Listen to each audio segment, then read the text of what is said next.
The day Amara lost her room did not begin with shouting. It began with silence. A strange silence that hung inside the mansion like smoke after a fire.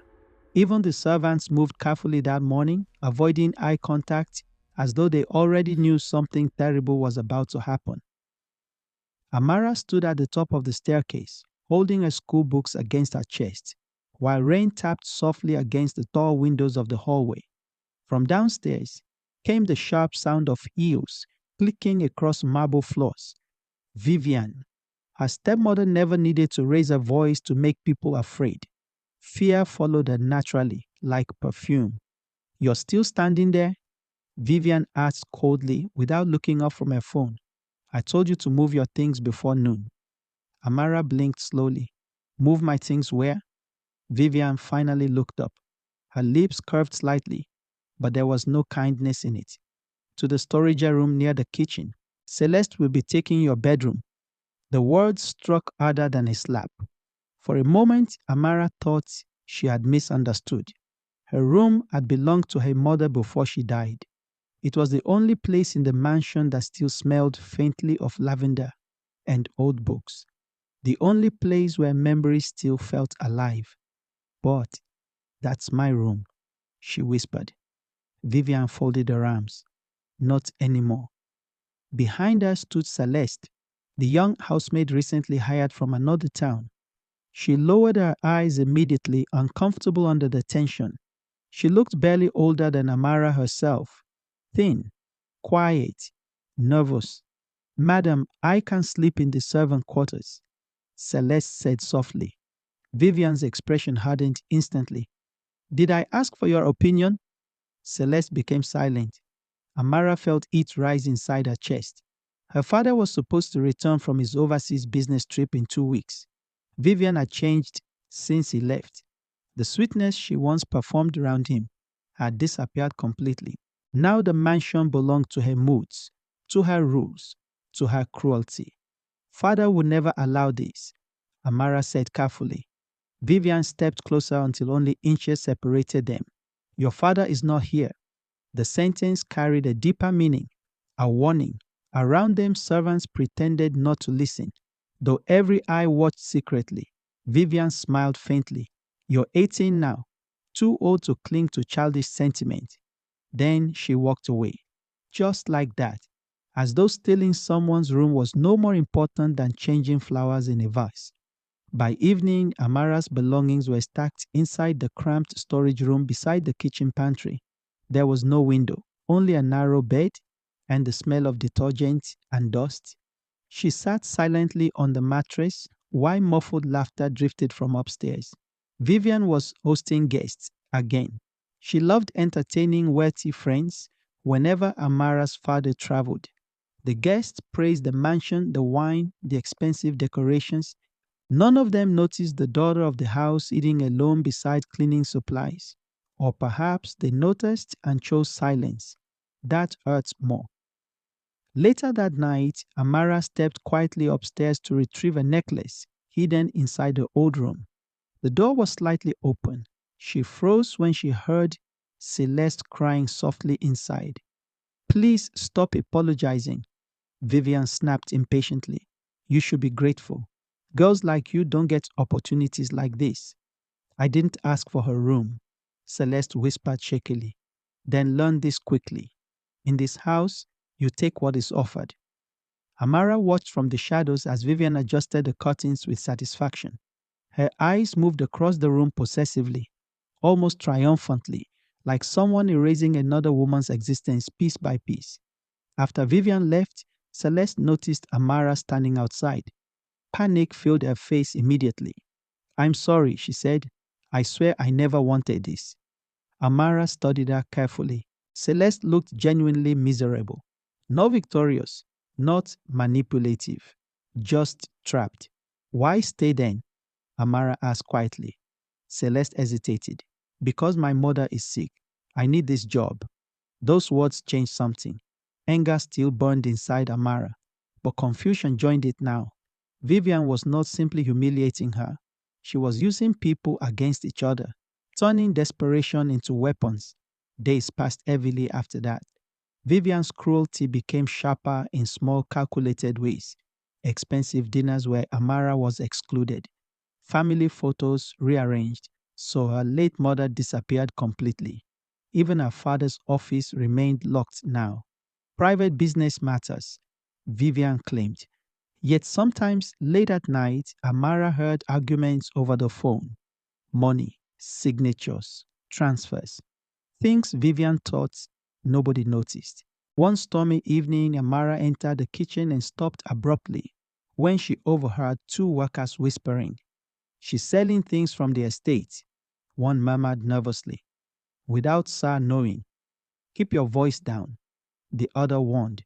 "You know what happened to Joseph after he questioned her?" Amara's stomach tightened.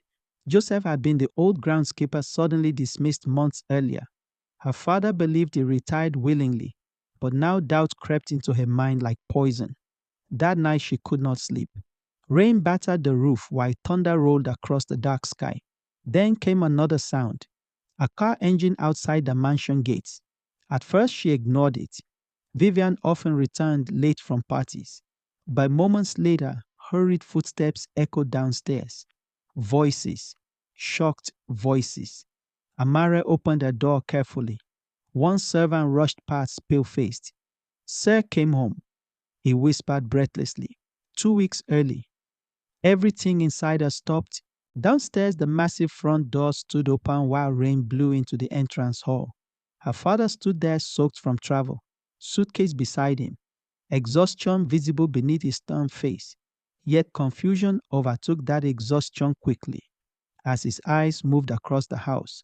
Furniture missing, decorations changed, tension everywhere. Vivian descended the staircase gracefully, though panic flashed briefly in her eyes before she smiled. "Darling, you should have called." But her husband was no longer smiling. His gaze had already landed on Amara standing barefoot near the hallway in oversized sleeping clothes. Then his eyes narrowed slowly. "Why is my daughter coming out of the servant wing?" Silence crashed across the mansion. Vivian opened her mouth smoothly. "It's only temporary. We were renovating." "Renovating?" His voice cut through the room like thunder. Amara saw something dangerous awakening behind his calm expression. Not rage yet. Worse. Disappointment. Vivian stepped closer carefully. "You're tired from traveling. Let's discuss this tomorrow." But her husband's eyes shifted toward the staircase leading upstairs. "Where is Amara's room?" Nobody answered immediately. Then Celeste appeared quietly at the top of the stairs, wearing one of Amara's old robes by accident. The entire truth revealed itself in one terrible instant. Vivian's face lost color. Amara's father looked from Celeste to Vivian, then finally toward his daughter standing silently downstairs. Something shattered inside him. "Explain," he said softly. That softness frightened everyone more than shouting ever could. Vivian tried first with charm, then excuses, then blame. "She's becoming disrespectful," Vivian insisted. "Ungrateful, difficult. I was trying to teach her humility." But the lies collapsed too quickly. One by one, servants began speaking, quietly at first, then with growing courage. Missing property, secret sales, verbal abuse, threats, manipulation. Even Celeste finally spoke through trembling tears. Vivian stood frozen while the carefully controlled world around her cracked apart. Amara watched her father closely during it all. The deeper the truth unfolded, the older he seemed to become. Guilt hollowed his expression because the greatest betrayal was not Vivian's cruelty. It was his absence. He had not seen what his daughter endured beneath his own roof, and he could no longer escape that truth. The confrontation continued long after midnight. Rain still emerged the mansion windows, while tension suffocated every room. Vivian paced furiously across the living room, her elegance finally collapsing under pressure.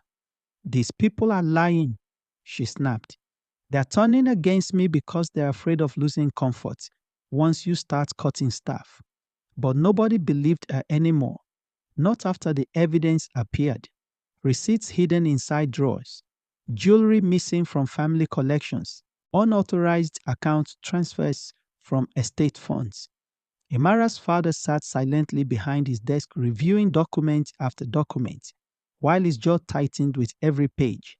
Across from him stood Celeste, clutching her hands together nervously. She looked terrified to even breathe.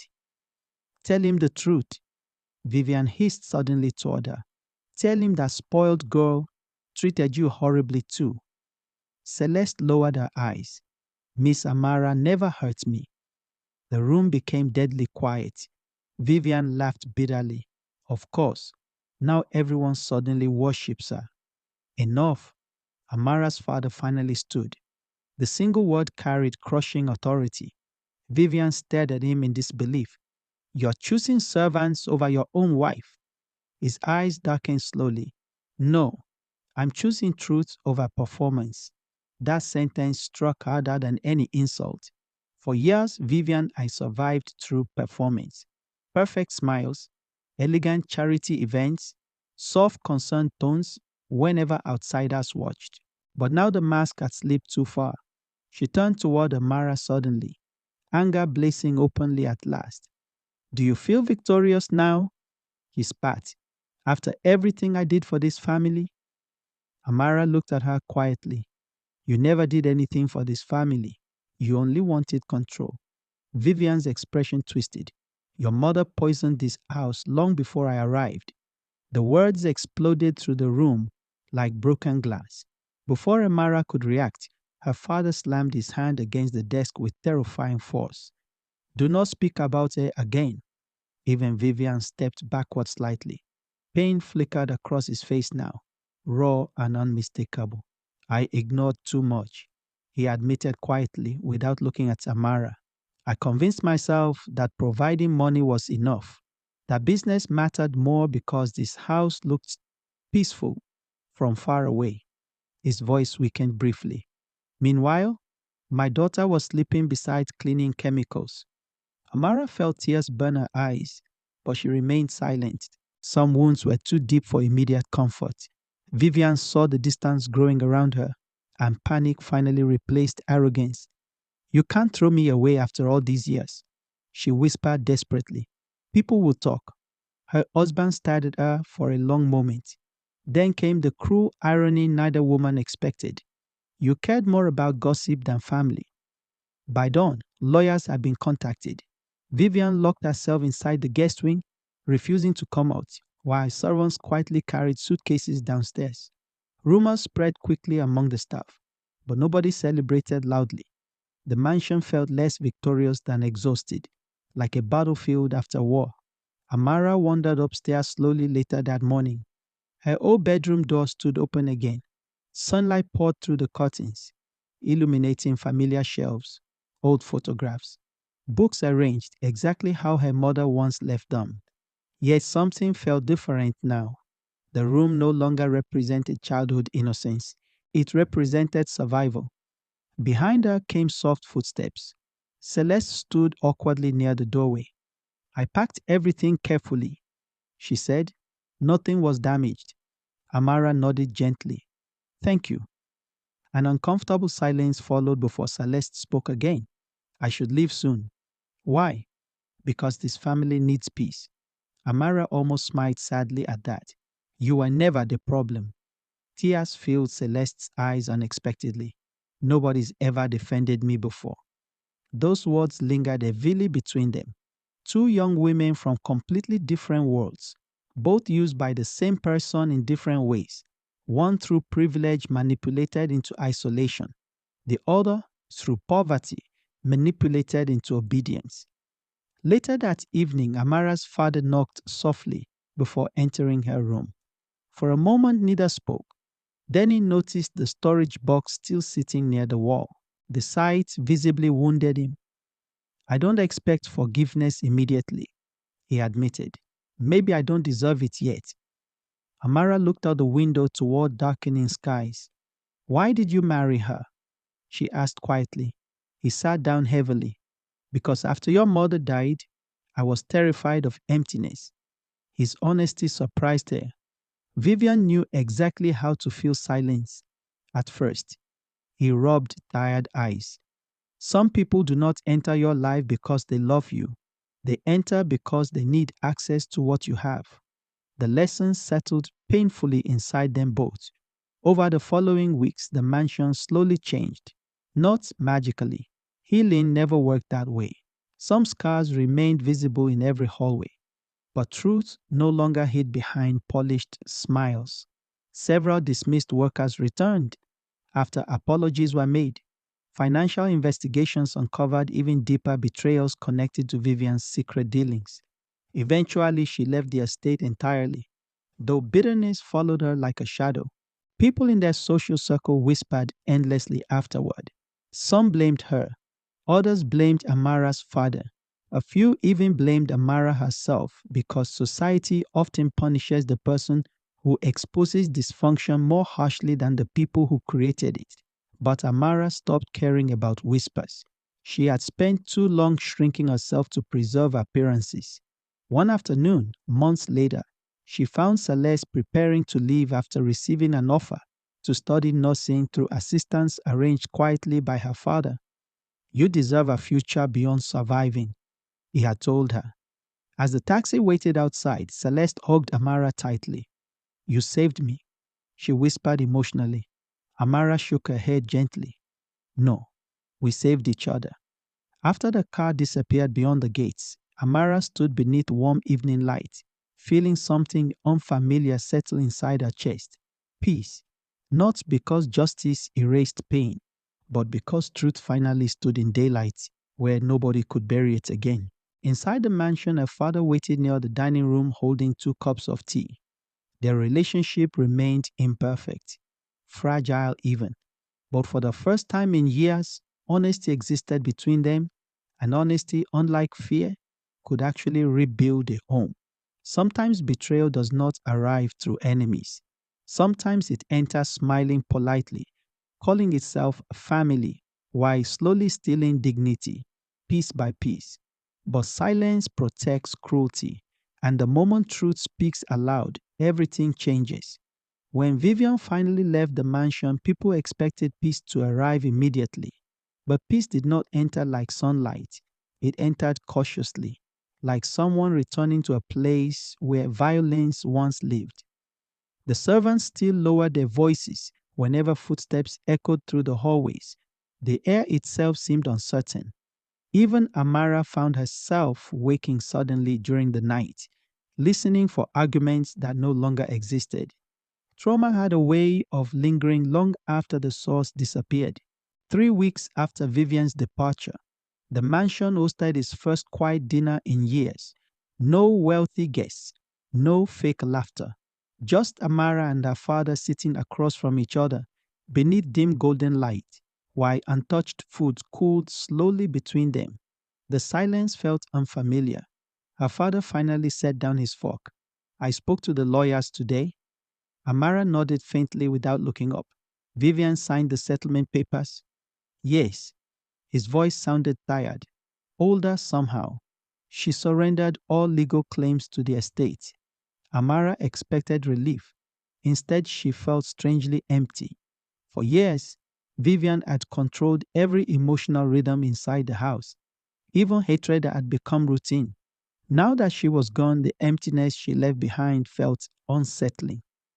Her father studied her carefully. "You're still angry." It was not a question. Amara lifted her eyes slowly. "Shouldn't I be?" He exhaled deeply. "Yes." That answer surprised her. Most adults rushed children toward forgiveness because guilt made them uncomfortable. But her father no longer defended comfort.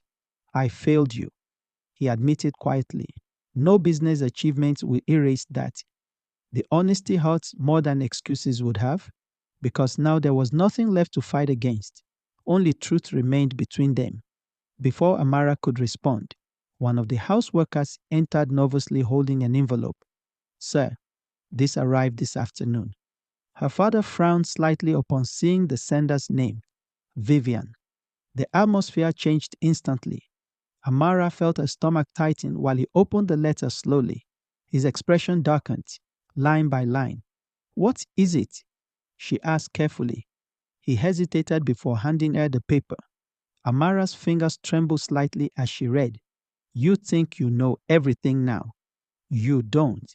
Ask your father why your mother truly died." The room suddenly felt colder. Her heartbeat slowed unnaturally.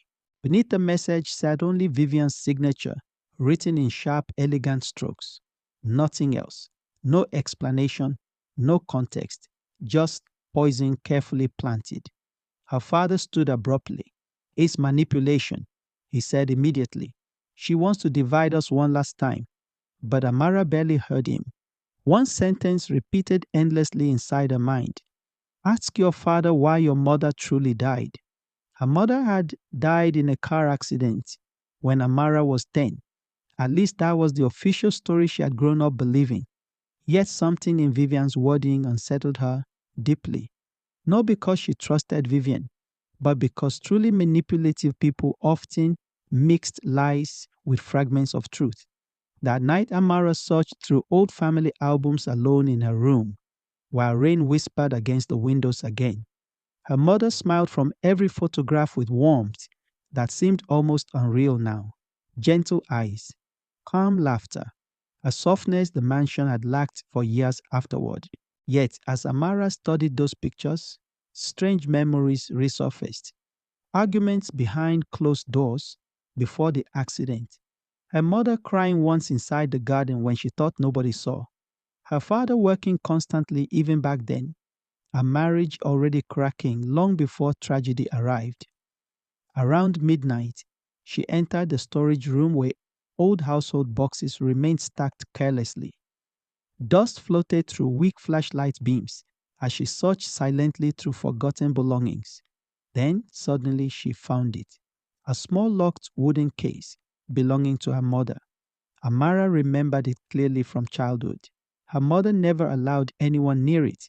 The lock had rusted with age. After several attempts, it finally broke open. Inside lay old letters tied carefully with ribbon, medical papers, journal pages, and beneath everything else, a photograph. Amara froze. The picture showed her father standing beside another woman, years before Vivian entered their lives. They looked far too intimate to be casual friends. Written on the back in faded ink were the words, "Some betrayals begin quietly." A terrible feeling crawled slowly through her chest. Footsteps approached behind her suddenly. She turned sharply to find her father standing in the doorway. His face drained of color the moment he saw the photograph in her hands. Neither spoke immediately. Silence answered everything first. "Who is she?" Amara whispered. He closed his eyes briefly. Her name was Elena. "Were you having an affair?" The question shattered something fragile between them. Her father looked away. "Yes." The truth landed like physical impact. Amara stepped backward slowly. "While my mother was alive." He nodded once. Shame consumed his expression entirely now.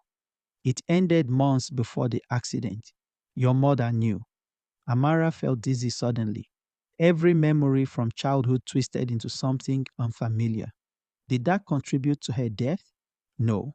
His answer came instantly, desperately. "The accident was real, I swear it." Tears burned her eyes. "But you betrayed her."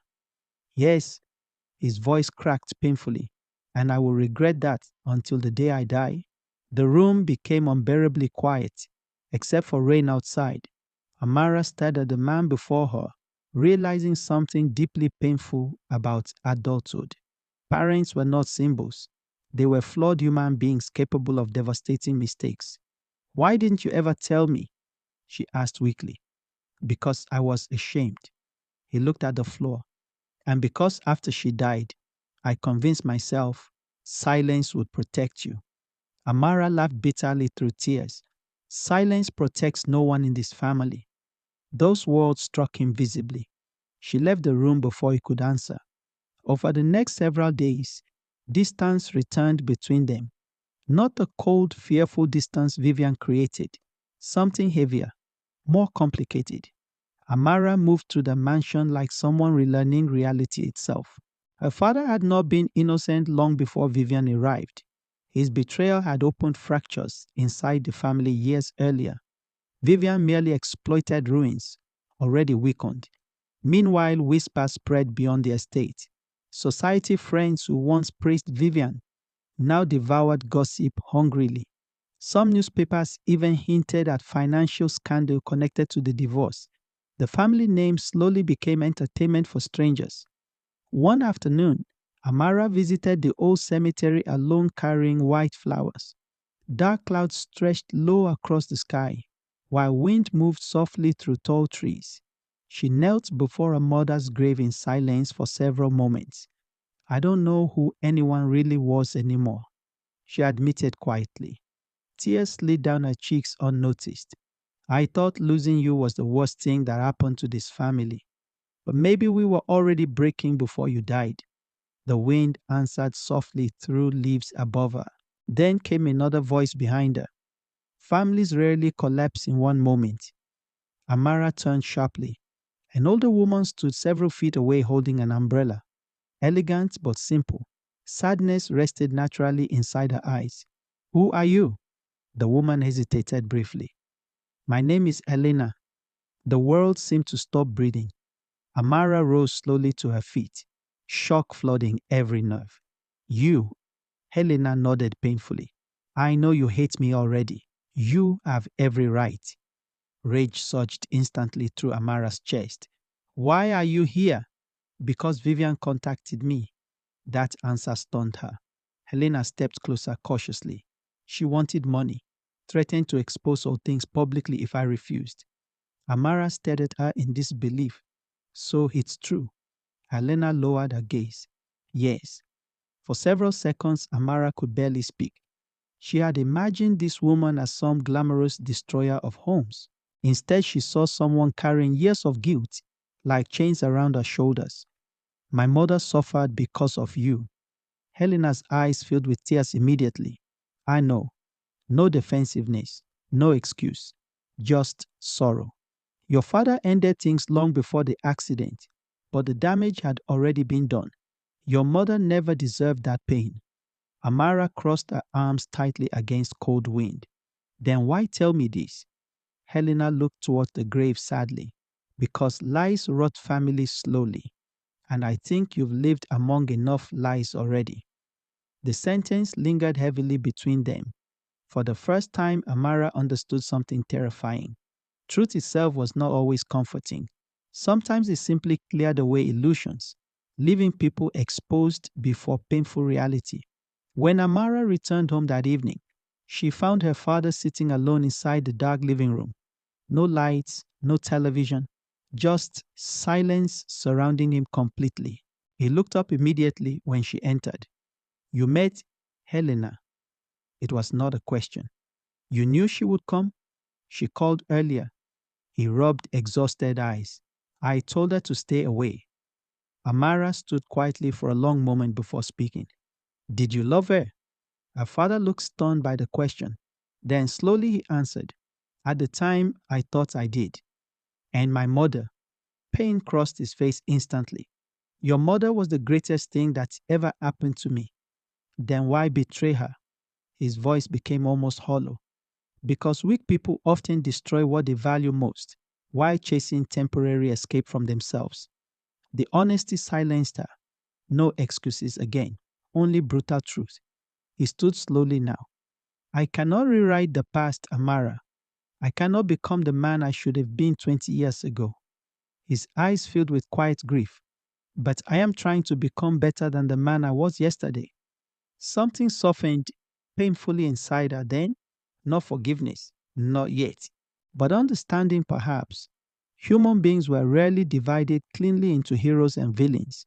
Most carried both light and damage inside them simultaneously. Weeks later, the mansion began changing again in quieter ways. Family photographs returned to the walls, including pictures of Amara's mother once hidden away. Her father reduced business travel drastically. Some evenings they spoke honestly for hours. Other evenings silence still separated them. Healing moved unevenly, yet truth remained present now, even when uncomfortable. One night during dinner, Amara finally asked the question haunting her for weeks. Do you think Mother forgave you before she died? Her father became very still. Then he answered softly, I think she wanted to, but I'm not sure I deserved it. Amara nodded slowly. Somehow that uncertainty felt more sincere than any dramatic declaration could have. Outside, rain began falling gently against mansion windows once more. But this time the sound no longer felt threatening. It sounded cleansing, like a storm finally washing old poison from the walls. Winter arrived quietly that year. The mansion gardens lost their color first. Then the fountains stopped running. Then long cold evenings settled over the estate like a heavy blanket, forcing everyone indoors with their thoughts.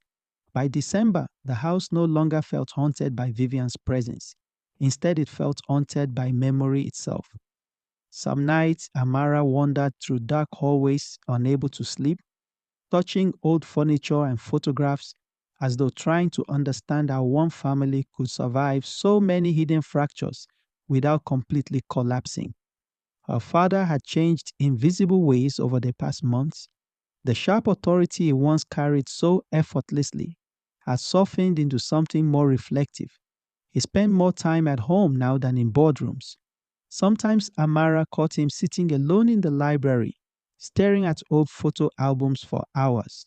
Regret had settled deeply into him, but unlike shame, regret could still produce change.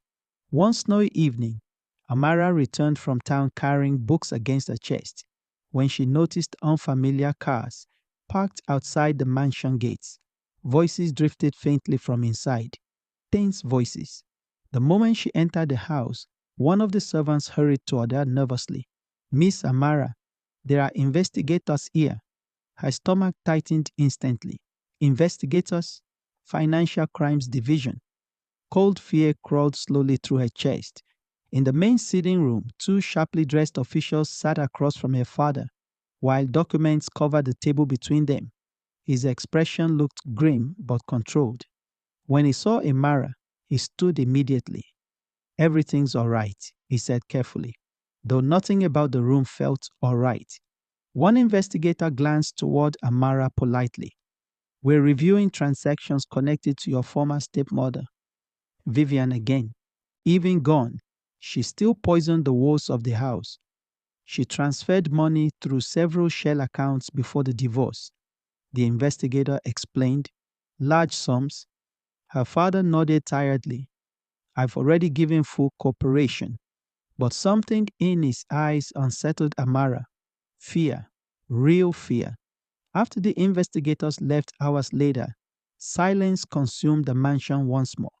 Amara found her father standing near the fireplace, holding a glass untouched in his hand. You didn't tell me the situation was this serious, she said quietly. He stared into the flames. Because I hoped it would end quietly. Will you be charged too? He hesitated. That hesitation answered enough. Some transactions occurred through company accounts under my authority, he admitted, even though Vivian handled them. Amara's pulse quickened. But you didn't know. His expression darkened painfully. Neglect has consequences too. The words lingered heavily between them. For years he had buried himself in work, convincing himself that absence was sacrifice. But now every ignored warning, every overlooked detail, every moment of emotional distance had returned demanding payment. A week later, newspapers exploded with scandal. Headlines spread across the city linking the family estate to financial fraud investigations. Reporters gathered near the mansion gates daily. Cameras followed Amara whenever she stepped outside. Society friends who once attended glamorous dinners suddenly vanished into silence. Some people offered sympathy publicly while privately enjoying the downfall. Wealth always attracted envy. Scandal transformed envy into entertainment. One afternoon, as photographers shouted questions beyond the gates, Amara locked herself inside her room trembling with frustration. Miss Amara, came a soft knock. It was Miriam, the elderly cook who had worked for the family since before Amara was born. She carried tea quietly into the room. You should eat something. Amara sat near the window staring at the reporters outside. They look at us like criminals. Miriam placed the tray down gently. People enjoy watching powerful families suffer. It distracts them from their own unhappiness. Amara gave a weak, bitter smile. That sounds cynical. No, Miriam said softly. Just old. After a long silence, she added carefully, Your mother once told me something important. Amara looked up immediately. Miriam folded her hands together. She said wealth can hide sickness inside a family for many years because comfort makes people ignore warning signs. The sentence settled deeply inside Amara. Was my mother unhappy? Miriam hesitated. She loved your father very much. That was not the same answer. Tears filled Amara's eyes slowly. But was she happy? Miriam looked toward the snowy gardens outside. Not at the end. That truth hurt more because it came gently. Over the following days, tension worsened. Lawyers visited constantly. Financial records disappeared, then resurfaced unexpectedly. Anonymous accusations appeared online. Someone was feeding information to the press deliberately. Then, one night, everything changed again. Amara woke near midnight to shouting downstairs. She rushed into the hallway and froze. Vivian stood inside the entrance hall, wearing an expensive dark coat, snow melting beneath her heels. Two security guards lingered nearby uncertainly, while her father faced her with visible fury. You shouldn't have come here, he warned coldly. Vivian laughed sharply. This house belongs partly to me too, until court finalizes everything. Her eyes landed on Amara immediately. Still hiding upstairs like a frightened child, Amara descended slowly without responding. Vivian looked thinner now, more brittle, yet her eyes still carried the same hunger for control. Why are you here? Amara asked quietly. Vivian smiled faintly. To save myself. Then she pulled several folders from her bag and dropped them onto the table. I kept copies of everything. Her father's expression hardened instantly. What game are you playing now? Vivian crossed her arms. The kind where nobody lives clean. She looked toward Amara again. Your father knew more than he admitted. Silence crashed through the room. Amara turned slowly toward him. Is that true? He did not answer immediately. Vivian's smile widened cruelly. There it is, the famous silence in this family. Stop talking, her father snapped, but Vivian continued anyway. He saw irregular transfers years ago. He questioned me once, then ignored it because dealing with problems directly has never been his strength. The accusation struck visibly because part of it was true. Amara could see it in her father's face. I didn't know the extent, he said finally. But yes, I suspected something was wrong. Betrayal surged through Amara again, hot and immediate. You told me you were innocent. I told you I never stole money, but you hid the truth again. Her voice cracked painfully. Vivian watched everything with satisfaction burning in her eyes. She wanted division. She fed on it. Amara suddenly realized something horrifying. Vivian did not merely fear losing wealth. She feared irrelevance. As long as the family remained broken, she still possessed power over them. Why are you really here? Amara asked suddenly. Vivian blinked slightly. What? You could have disappeared months ago with enough money to live comfortably somewhere else. Instead, you keep returning. Amara stepped closer slowly. Because if this family heals without you, then you become unnecessary. For the first time, Vivian's confidence faltered visibly. Only for a second, but it was enough. You think you understand me, she whispered bitterly. Amara studied her carefully now, not as a monster, as a damaged human being desperately trying to avoid facing herself. I think you hate seeing other people loved because nobody ever taught you how to feel loved yourself. The room became completely silent. Vivian's face hardened instantly afterward, but something wounded flashed briefly beneath the anger. Don't pretend to know my life, then stop destroying ours. Those words hit harder than shouting. Vivian stared at Amara for several long seconds before grabbing her bag sharply. You're all weak. she muttered coldly. Your mother was weak too. Before anyone could react, Amara slapped her. The sound echoed violently through the hall. Everyone froze. Vivian touched her cheek slowly in shock, but Amara's voice remained calm. Never speak about her again. Something shifted then, not just in Vivian, in Amara herself. For years, she had endured humiliation silently, allowed stronger personalities to dominate rooms, while she retreated inward. But pain had changed her now, not into cruelty, into strength. Vivian laughed softly afterward, though tears strangely filled her eyes. You finally sound like someone capable of surviving this family. Then she walked out into the snow without another word. Nobody stopped her. Weeks later, investigators officially cleared Amara's father of criminal involvement. Though the company suffered massive reputational damage, several assets were sold quietly to stabilize finances. The family's social standing never fully recovered either, but strangely none of that mattered to Amara anymore. The illusion of perfection had nearly destroyed them all. Losing it felt liberating now. One evening near spring, Amara entered the garden carrying fresh flowers toward her mother's memorial tree near the fountain. She stopped when she noticed her father already standing there, older, thinner, but somehow more honest in his sadness now. I used to think strength meant control, he admitted quietly while staring at the tree branches moving gently in warm wind. Now I think strength is facing consequences without hiding. Amara stood beside him silently. After a moment, he handed her an envelope. What's this? Your university acceptance letter. Her eyes widened instantly. Months earlier, she had secretly applied to study literature abroad, but almost forgotten amid the chaos. Her hands trembled as she opened it. Accepted.